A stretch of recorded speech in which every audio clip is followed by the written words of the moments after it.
for today's video guys. Ito papakita ko natin yung set up na lahat ng bakal niyan. So dito na yung vibrator, ready na.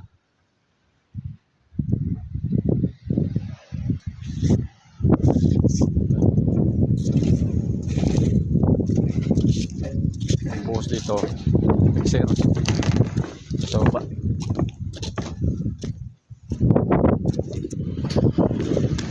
Pagpala tayo ng pampa. Dito kami dadaan yung maghahakot ng halo. Itong kahabaan na ito, karatilya ang gagamitin. Ito yung buhangin, 400 sako buhangin yan. Ito naman ang graba sa kabila. At ito yung simento, pinauba namin ng kwan para uulan. 130 yan, nakatahob yan. Kulangin pa yan.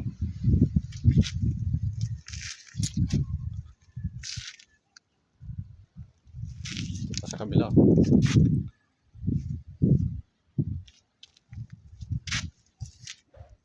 Kung dadaan naman ito sa wall nyo mga idol, baka pwede makahingi ng isang light lang. Okay na yun sa akin. Update na lang bukas.